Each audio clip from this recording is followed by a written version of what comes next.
Welcome to this journey through one of the most disturbing cases in the history of the Colorado Rockies. Before we start, please leave a comment telling us where you are and what time you heard this story. We want to know where and when these documented accounts come in.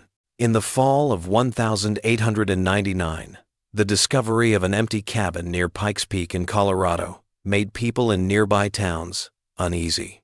The cabin itself was nothing special. It was a regular wooden building made to last through the harsh winters in the mountains. What made it famous was that everyone in the area agreed not to go near it, even though it was on what looked like prime hunting land. El Paso County, Colorado, records show that the property had been officially abandoned for 3 years, but locals said that no one had been inside for much longer. When a surveyor from Denver finally got there in September 1899, what he found led to an investigation that would stay secret until 1962, when some of it was finally given to the Colorado Historical Society. Jeremiah Blackwood, a trapper and mountain man who settled in the area around 1878, owned the cabin. Records from the area say that Blackwood was known in the nearby mining town of Cripple Creek as a lone but skilled hunter. Every few months, he would come out of the woods to trade furs and buy supplies. Blackwood, who was over 6 feet tall and had a beard that reached his chest, looked very big against the Rocky Mountains. Merchants remembered how quiet he was and how he always finished his business quickly before sunset and then went back to his cabin no matter what the weather was like. The Blackwood property was about 7 miles northwest of Cripple Creek and was in a natural depression surrounded by thick pine forest. The cabin was built with its back to a stone outcropping, which protected it from the weather and gave it an unobstructed view of the only trail that led to it. There was a small creek about 50 yards from the front door that gave them fresh water. Everyone agrees that Blackwood chose the perfect place to live a self-sufficient life. It was remote, but could be lived in. Records from the Cripple Creek Mercantile show that people bought salt, coffee, ammunition, and sometimes tools, but not much else. It seems that Blackwood made or hunted everything else he needed. Tax assessments from 1880 to 1896 showed that Blackwood's property was worth a small amount, which suggests that he lived a simple life and had a simple house. Historians looked at these same documents again in 1965 and found something strange. The property's assessed value doubled between 1887 and 1888, which suggests that it was either significantly improved or expanded, but no building permits were ever filed. This inconsistency would later become a focal point for investigators trying to piece together what happened at the cabin. Samuel Donovan, a local businessman who ran the general store in Cripple Creek from 1881 until his death in 1912, kept very detailed records of all his sales. Blackwood's buying habits changed slightly around 1887, as shown by his ledgers, which are now kept in the Colorado State Archives. Before this, he mostly bought things he needed, like ammunition, preserved foods, replacement tools, and clothes. Donovan's records show that starting in February 1887, Blackwood began to buy more specialized items, such as chemical salts, glass containers, surgical spirits, and even a set of medical instruments that Donovan had Blackwood request and Donovan ordered from Denver. A local deputy asked Donovan about these strange purchases in 1896 after Blackwood had gone missing. Donovan reportedly said they were related to home doctoring, which was common among settlers who lived far away from professional medical care. However, a note in the deputy's report says that Donovan seemed uncomfortable with this line of questioning and changed the subject to Blackwood's otherwise unremarkable character. Blackwood's normal life went on without any problems until the spring of 1896, when he didn't show up in Cripple Creek as he usually did. At first, merchants didn't think much of this because harsh winter weather sometimes kept people who lived in the mountains from going to town. But as weeks turned into months with no sign of the trapper, people who had come to expect his regular business began to worry. The Cripple Creek Gazette archives say that in June 1896, local shopkeeper Thomas Willard and 2 miners decided to go see Blackwood. They rode to within a quarter mile of the cabin, but they said they turned back because they felt an overwhelming sense of dread as they got closer to the clearing.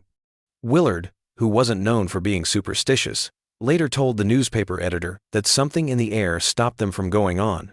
This would be the first time anyone wrote down the strange dislike that would keep people away from the Blackwood cabin for years to come. If Willard had been the only one to tell this story, it might have been seen as just a mountain superstition. But within weeks of the Gazette article, similar stories started to spread throughout the area.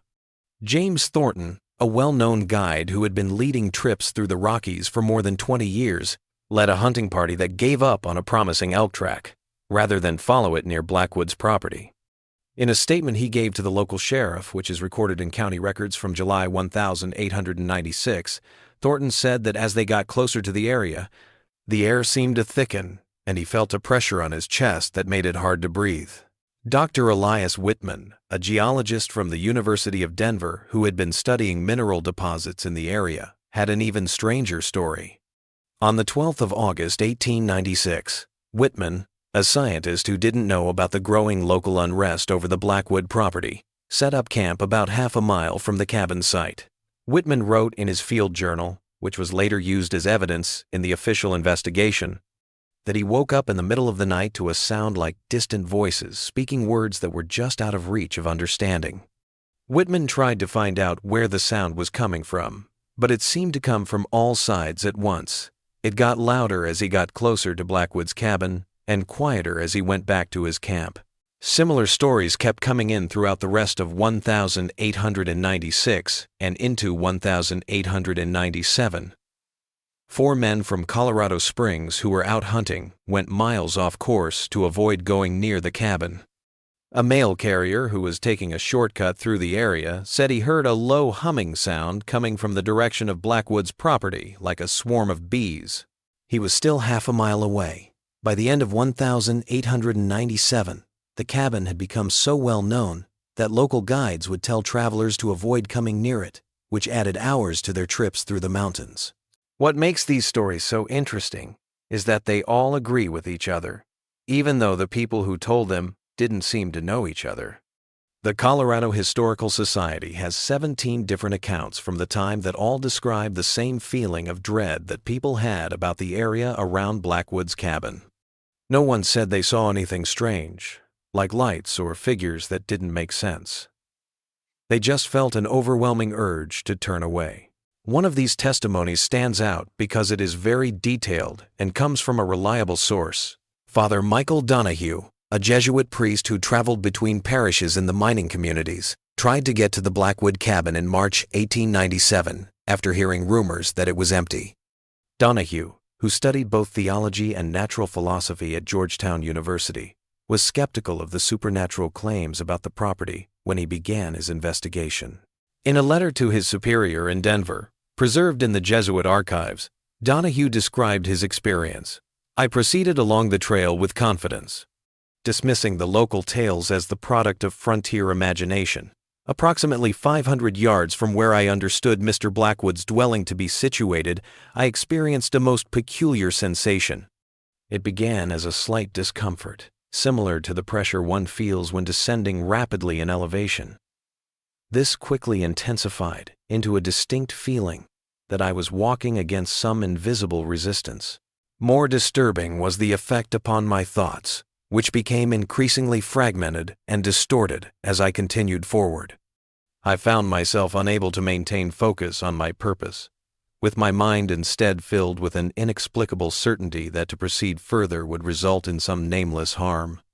I am not given to flights of fancy, yet I cannot accurately describe the experience except to say that it felt as if the natural order had been somehow subverted in that place.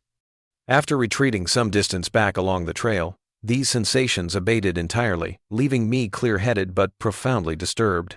I can offer no explanation within my understanding of God's natural laws for what I encountered. There were 2 separate official attempts to look into the property in El Paso County in 1898, according to sheriff's reports. The first one, in April, was called off when 3 of the 4 deputies suddenly got sick with symptoms that looked like altitude sickness, even though they were all used to the high altitude. The second try, in August, was called off when the horses wouldn't go any further than where other people had turned back. Sheriff William Conley then said that the property was abandoned for tax reasons, but he didn't look into it any further. In his report, he only said that the case of Blackwood's disappearance is still open. If it weren't for Gerald Hammond, a surveyor hired by the Colorado Mining Company to look into the area for possible development, the situation might have stayed stuck like this forever. Hammond camped near the cabin on the 18th of September 1899 because he was new to the area and didn't know any local stories. Hammond wrote in his field journal, which is now part of the Denver Public Library's Western History Collection, that he saw the cabin and thought it was strange that a building in such a good spot looked like it had been abandoned. The next morning he went to the cabin and found that there was no resistance, so he went in through the unlocked front door. What Hammond found inside started the official investigation that would eventually get the attention of people in Washington, D.C. and other places. In his first report to local authorities, he said that the cabin's interior looked like it had been frozen in time, as if Blackwood had just walked out one day and never come back. A cast iron pot sat on the cold stove, and the food inside had dried out a long time ago. Tools were hanging up where they belonged on the walls. The bearskin rug in front of the fireplace didn't show any signs of being damaged by mice, even though it had been left alone for 3 years. Hammond's journal entries from this trip show that he was becoming more and more confused about the state of the cabin. He wrote, "It's strange that there isn't any dust." He said that the windows, even though they weren't covered, didn't show any signs of dirt or grime on the inside glass. The surfaces looked clean, as if they were regularly cleaned, but there is no sign of human presence. The wooden floor had been used for many years and was worn, but it was clean of debris. There was only a little bit of ash in the fireplace, which is much less than what would be expected from using it regularly during mountain winters. The cabin had a main room with a kitchen, a small bedroom, and what looked like a storage space. Hammond made the discovery that would haunt him for the rest of his life in this last room. Hammond saw a thin line of light behind a rough wooden shelf unit that had been built into the wall.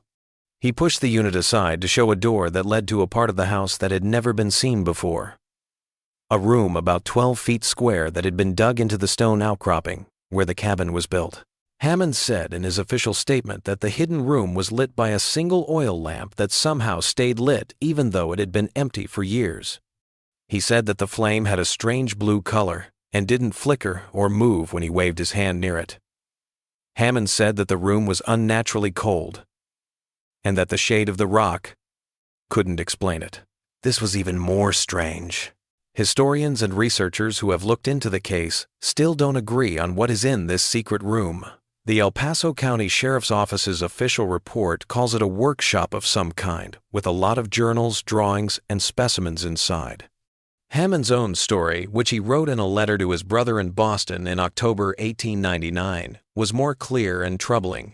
He talked about shelves full of glass jars that looked like they held preserved animal specimens, but their body shapes didn't make sense. Hammond said that the specimens showed signs of being changed or tested on purpose. "I saw what looked like the preserved remains of mountain animals," Hammond wrote, "but each had been changed in ways that suggest an effort to make them more adaptable than they naturally are. A fox whose limbs had been lengthened through some unknown process. The preserved tissue of what might have been a mountain lion, but with a skin structure that looked more like bark than flesh." Hammond said he had only looked at Blackwood's journals for a short time before the police took them. They were supposedly written in a cramped, increasingly erratic hand, and showed how Blackwood went from being scientifically curious to being obsessed. In the beginning, he wrote about how interested he was in how mountain animals adapt to harsh conditions. Hammond says that later passages talked about experiments that were meant to understand and maybe copy these adaptations through what Blackwood called structural modifications. Hammond's account includes a partial transcription of a journal entry from December 1891 that says, "The conventional wisdom about adaptation is fundamentally wrong. We see creatures that have been shaped by generations of natural selection and think that this is the only way that living things can become suited to their environment. My observations suggest another possibility, that the mountain itself has a direct effect on those who live there. An effect that could be harnessed and sped up through the right intervention. The elk adapts over generations, but what if a man could adapt in his own lifetime?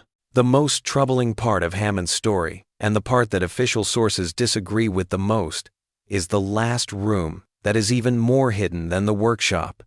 Hammond said that a narrow passageway cut into the rock led to a small room that Blackwood had apparently used as a bedroom in the last few months of his life.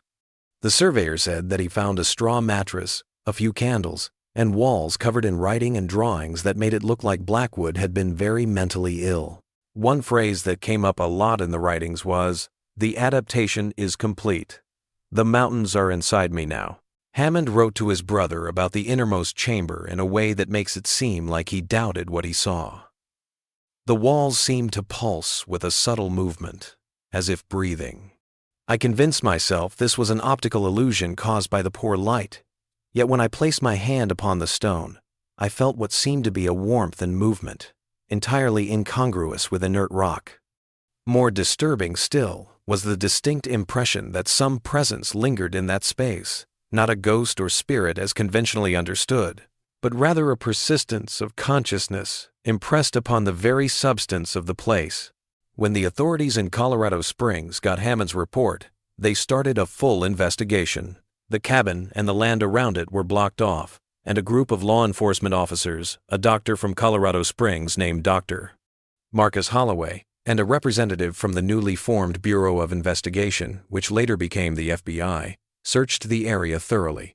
Reports that were partially declassified in 1962 confirmed the official findings that the hidden room existed and was used as a workshop or lab. The reports say they found a lot of journals and biological samples, but they don't say much about what they are. It's clear that the authorities were serious enough about the situation to take everything out of the cabin for more research. Transportation records from the Denver and Rio Grande Railroad show that 3 big crates were sent from Colorado Springs to Washington, D.C. in November 1899, along with 2 federal agents. The manifests only say that the contents are scientific materials, government property. The official report didn't say anything about the oil lamp Hammond had described, but Sheriff Conley wrote a private letter to the territorial governor that did. Conley says that when the investigation team went into the secret room 3 days after Hammond found it, they saw that the lamp had gone out. The glass chimney and oil reservoir, on the other hand, were both warm to the touch, as if the flame had gone out just before they got there, even though the cabin had been watched the whole time. The team that was looking into the case spent 9 days at the Blackwood cabin, carefully recording what they found inside and looking for any sign of Blackwood in the area around it. Weather records show that the area had very bad weather for early autumn during this time, such as heavy fog that covered the property every morning and didn't clear up until mid-afternoon. Several team members said they had trouble sleeping while camping close to the cabin. They said they had vivid dreams and felt like they were being watched all the time. For decades, no one talked about the Blackwood case. In the early 1900s, the cabin was torn down, and the area was deemed unsuitable for development because the ground was too unstable. This meant that no one could settle there in the future. Over time, people in the area forgot about the event, and it became just another cautionary tale in the folklore of the American frontier. As part of a larger effort by the government to make historical records public, parts of the Blackwood investigation were made available to the Colorado Historical Society in 1962. These documents, which were heavily redacted, confirmed much of the basic story, but left out specific information about what was found in the cabin's hidden areas. But the papers did have statements from Dr. Holloway that shed some light on the medical side of the case. Holloway thought that Blackwood was doing some kind of research on how mammals adapt to living at high altitudes. The doctor said that some of the samples showed signs of attempted physiological changes that he thought were disturbing and not scientifically sound. Holloway's report also said that Blackwood had started experimenting on himself. This included journal entries about treatments and procedures he did on himself to improve his ability to use oxygen and resist cold. One of the most interesting parts of Holloway's report is the part about a group of crude surgical tools that were found in the secret workshop. These tools, which were made from modified hunting knives and carpentry tools, showed signs of being used many times and taken care of very well. Holloway said, in his professional opinion, that the tools looked like they were made for deep tissue modification rather than normal surgical purposes. He didn't want to guess what they would be used for. The Blackwood case is especially interesting from a historical point of view because it shows how life on the frontier can be lonely and have psychological effects. Mountain men who trapped and traded in the American West lived in very lonely conditions, sometimes going months without seeing another person. For many, this way of life was a conscious choice, a way to get away from the problems and rules of society. But for some people, like Jeremiah Blackwood, being alone seems to have changed how they see and judge things in very deep ways. Records from the Cripple Creek Assay Office, which tested gold and silver from mines in the area, show that Blackwood sometimes brought in small amounts of silver ore for testing.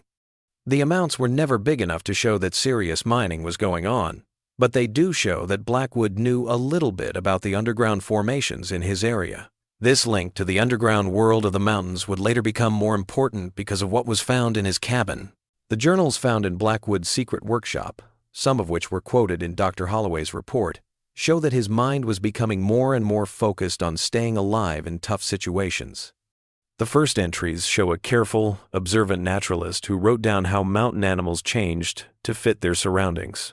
Blackwood wrote, in an entry from 1882, "The elk's coat thickens, exactly as the days get shorter. Nature's timing is wise, but we don't fully understand it yet." But by 1890, the tone of the journals had changed.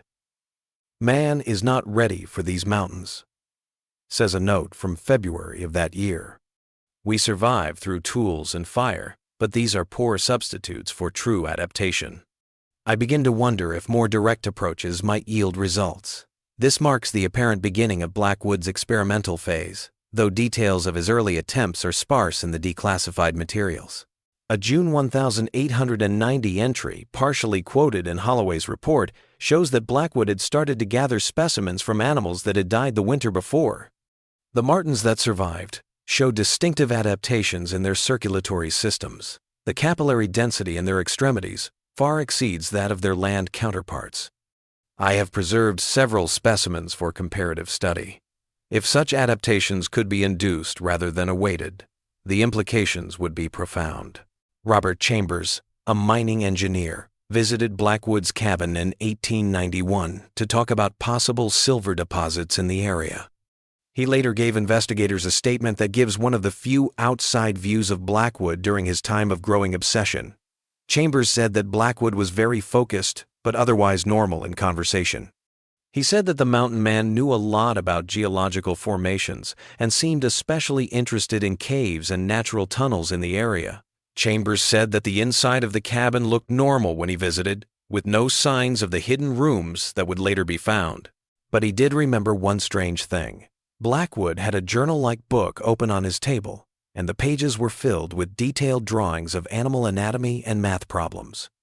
When Chambers asked Blackwood about these, he only said, "The mountains teach patterns to those who know how to listen." Blackwood's mental health got worse around 1894, which was also a very cold winter. The Colorado Rockies had never seen so much snow in the winter of 1893-1894, and the temperature stayed below freezing for almost 3 months straight. Blackwood seems to have become convinced that normal human adaptation wasn't enough for real mountain survival after spending time alone in his cabin. He wrote in March 1894, "The trappers and miners who die in these mountains every winter do so because they don't connect with the land. To survive is to become one with the mountain, not metaphorically, but in flesh and bone." This entry marks a turning point, after which Blackwood's journals begin to describe his self-experimentation in increasingly unsettling terms. In a letter from October 1894, Blackwood wrote, "The first tests of the pine-derived compound have shown promise. The skin on my hands and feet has started to develop the thickened, bark-like quality I saw in the adapted specimens. The burning sensation has gone away, and I now feel a strange numbness that seems to protect me from the cold. I can now hold snow in my bare hands for almost 10 minutes without pain." The declassified reports intentionally exclude particular details of these experiments. However, contextual references imply that they entailed efforts to modify his physiology through a blend of herbal remedies, dietary changes, and more invasive measures. Dr. Holloway's medical report says that he found signs of systematic scarification and subcutaneous insertions of unknown materials in the personal quarters that Hammond had described. A journal entry from January 1895 that is very disturbing and is partially quoted in the declassified materials says, "The integration of the mineral compounds has begun to affect my internal structures in unexpected ways. I experience occasional difficulty in breathing, followed by periods of extraordinary respiratory efficiency. My blood, when drawn for examination, displays an unusual viscosity and a darker hue than previously noted. These changes, while concerning from a conventional medical perspective, represent progress toward true adaptation."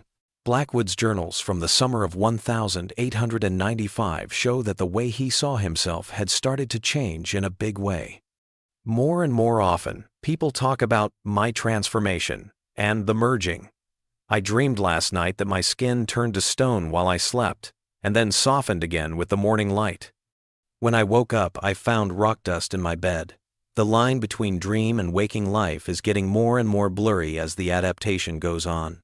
What the investigation team found under the cabin may be the most important thing.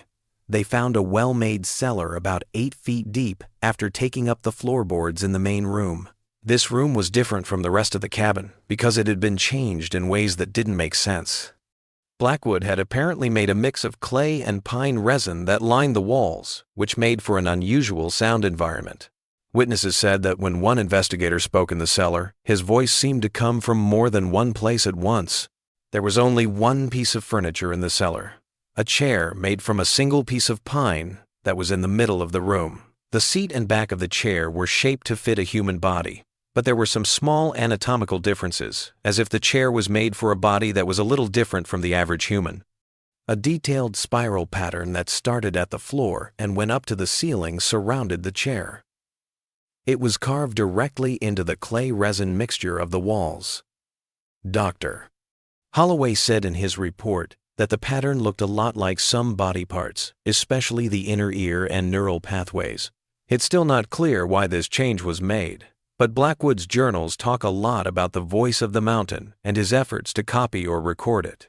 He wrote in one of his last dated entries from January 1896, "I hear it clearly now, not with my ears, but through my modified flesh. The mountain speaks in frequencies that ordinary men cannot perceive. I have begun the final adaptations to fully receive its wisdom." Blackwood often wrote about a certain cave system that was within 3 miles of his cabin in his journals. He called this place the heart of the voice and the place where the boundary thins, which suggests that it was very important to him in his increasingly distorted view of the world. The investigation team searched a lot, but they never found this cave system. Geological surveys of the area done in the 1920s found a few small caves, but none that fit the detailed description in Blackwood's writings. Blackwood's journal entries undergo a final dramatic change in tone and content in February 1896, about 2 months before he was last seen in Cripple Creek. The handwriting, which had been getting worse and worse into a more random scrawl, suddenly becomes clear and controlled. The language also changes from the disorganized, random thoughts of the past few months to structured, almost clinical observations. "The resistance phase is past," says a note from February 12. "I have overcome the human urge to keep things the same. I now see this as the necessary mental change that must happen before physical change. The mountain doesn't force itself on people, it waits for them to give in." Later entries talk about what Blackwood called the communion, which he said was a way for him to get direct knowledge from the mountain. These passages make perfect sense, but they talk about things that don't make sense in the usual way. "When I touch the living stone, information flows directly into my mind, not as words or pictures, but as pure knowledge. I now understand that what we think of as solid matter is just one way that a more basic pattern shows itself. The mountain is not just rock. It is a huge, slow organism whose thoughts work on a timescale that humans can't understand." After this entry, the journal is full of more and more abstract drawings and broken notes that were so hard to read that even language experts who looked at them later couldn't figure them out. There is only one sentence on the last page, and the handwriting is so steady that it stands out from the wild scrawl of the previous entries. I understand now that the final adaptation requires complete surrender. We still don't know what will happen to Jeremiah Blackwood. Even though a thorough search of the area around the cabin was done, no human remains were found there or in the cabin. There are no records of him in other parts of the country after 1896, which suggests that he didn't just move. The prevailing theory among the original investigators was that he had ventured into the wilderness in his final delusional state and succumbed to exposure. But this explanation doesn't explain why the cabin Hammond found was so undisturbed. It gives the impression that it was planned to leave, not that it was hastily abandoned. A strange footnote to the investigation can be found in Dr. Holloway's personal papers, which were given to the Colorado Springs Medical Society after he died in 1937. Holloway talks about something that wasn't in his official report in notes that seemed to be for a memoir he never finished. These private writings say that the investigation team found a line of strange footprints leading from the cabin into the woods. The footprints looked like they belonged to a person, but the toe and heel impressions were very different from what you would expect. The tracks went on for about a quarter mile before they stopped at the edge of a rocky slope. Holloway, a scientist, didn't offer a supernatural explanation for these tracks, but he did say that they deeply disturbed him. On the 12th of October, 1899, an entry in the logbook of the Colorado Springs Telegraph Office shows that Dr. Holloway sent a message to a colleague at Johns Hopkins University. The telegram, which is kept in Holloway's personal papers, says, "Have encountered evidence of transformation beyond current scientific framework. Stop bringing samples for analysis. Stop maintain absolute discretion." There is no record of Holloway actually making such a journey, and his documented activities show that he was always in Colorado during this time. After the official investigation, a number of team members said they had strange things happen to them. Deputy Marshal James Foster, who had helped organize the items in the secret workshop, asked to be moved to a different area because he kept having nightmares where he was stuck in Blackwood's cabin and the walls were closing in on him. In April 1900, Sheriff Conley, who had been in charge of the investigation, quit his job. He sold his house in Colorado Springs and moved to California without saying why. Philip Garrison, the Bureau of Investigation agent in charge of taking things out of the cabin and moving them, was the most well-known. In 1975, the Internal Bureau released letters that showed Garrison asked for indefinite leave in December 1899, just a few weeks after he got back to Washington with the Blackwood evidence. His boss said that Garrison seemed unusually upset and complained of feeling cold and pressure that didn't go away even after getting medical care. Garrison never went back to work and was officially taken off the Bureau's list of employees in March 1900. There is no more information about him in government records. The Blackwood case had a psychological effect on many people, not just those who were directly involved in the investigation. People who lived nearby said they had strange sensory experiences for years after the cabin was torn down. Several people said they heard a low humming sound that was similar to what the mail carrier had said years before. Some people said they felt sick physically, with symptoms like confusion, a faster heart rate, and, in some cases, very vivid auditory hallucinations. By 1910, these reports were so common that the trail that used to go near the old cabin site was officially rerouted, making the trip between Cripple Creek and the northern hunting grounds almost 2 miles longer. Eleanor Simmons worked as a nurse at the Colorado Springs Sanitarium from 1902 to 1931. She wrote about several patients who had mountain hysteria after traveling near the Blackwood site. Simmons wrote about a consistent pattern of symptoms in her private medical notes. Patients would initially report heightened sensory perception, particularly related to sound and touch, followed by increasingly vivid dreams, featuring voices from the stone and sensations of becoming other. These symptoms typically resolved within weeks of the patient's removal from the mountain region, though some reported persistent alterations in their perception of time and space. During the early 20th century, people mostly stayed away from the area around the old Blackwood property. A forest ranger's report from 1927 says that even though there was a lot of game and valuable timber in the area, hunters and logging companies would not set up shop within about 2 miles of the cabin. The writer of the report didn't know anything about the Blackwood case and said that people stayed away because the soil was bad and it was hard to get to. However, topographical surveys from the same time show that there were no obvious geographical barriers. In 1953, at the height of Cold War worries about psychological warfare, the U.S. government briefly reopened the Blackwood case as part of a secret program looking into how the environment might affect people's minds. For 3 weeks, a team from an unnamed military research division did tests at the site of the old cabin. Even though their results are still secret, people in the area saw that the researchers put up a number of strange tools around the area where the cabin used to be. It was also reported that several team members were replaced during the investigation after showing signs that were similar to those that had been seen in the past at the site. In 1967, the Colorado Historical Society recorded an oral history in which Martin Crabtree, a Forestry Service worker who was a local guide for the 1953 expedition, talked about the strange things the researchers did. Crabtree says that the team brought special tools to measure things like air density, how sound travels, and how electricity moves through the ground. Crabtree thought it was very strange that the team only worked during the day and always left the site before sunset, even if they hadn't finished their work for the day. Crabtree also said that the research team found something hidden in the stone outcropping where Blackwood's cabin was built. Crabtree remembered they spent 3 days carefully digging something out of the rock face. Whatever they found was small enough to fit in a metal case about the size of a cigar box. After they sealed it up, the man in charge told everyone to pack up right away.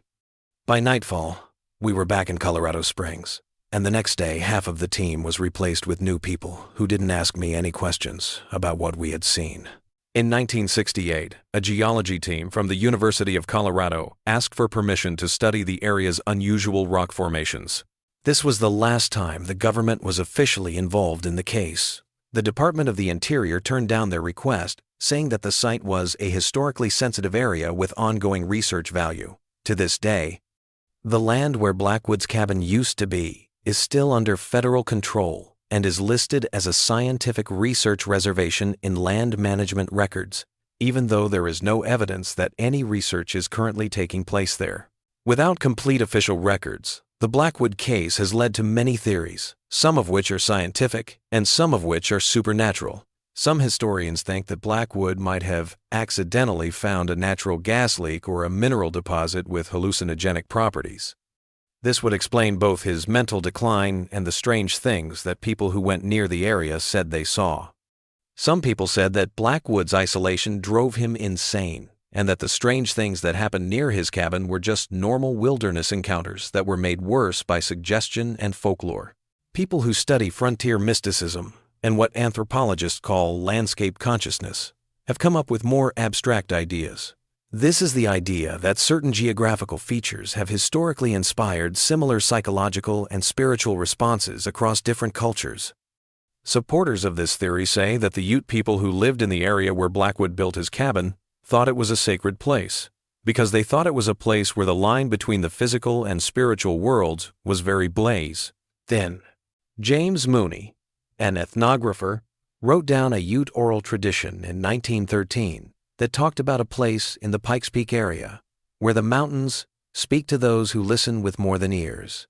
The tradition says that people who hear this voice should be careful not to respond too quickly, or they might be drawn into the stone.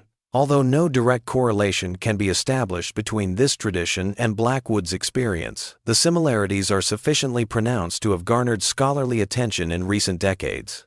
The Blackwood case is so disturbing because we still don't know what happened to the man or what his work means.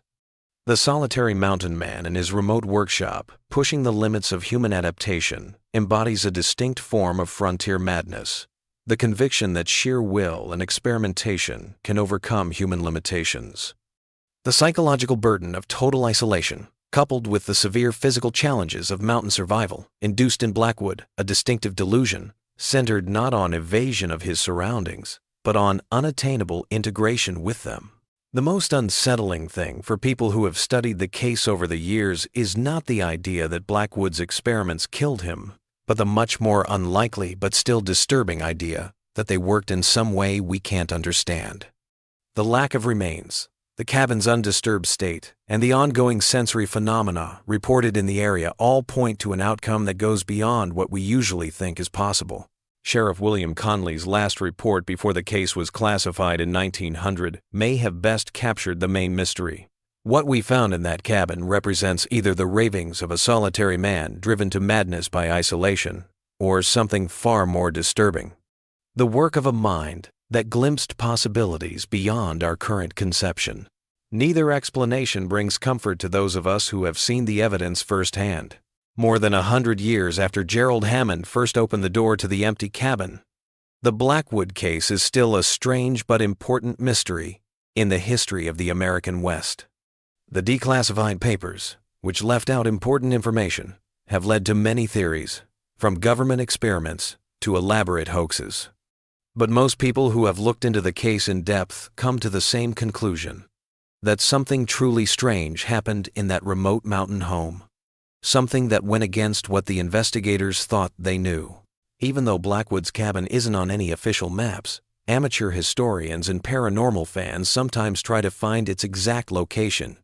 People who say they know where it is have had experiences that match what is known about the place: strange sounds, confusion, and the feeling of being watched. Scientific examinations of these assertions have produced inconclusive outcomes. Geologists have found strange mineral compositions in rock samples from the area, such as higher than normal amounts of magnetite and rare earth elements that could affect electromagnetic fields. However, there is no direct link between these findings and the reported experiences. In 1992, an environmental monitoring station set up about a mile from where the cabin was thought to be found recorded a series of low-frequency sound anomalies that engineers couldn't figure out were caused by natural or human sources.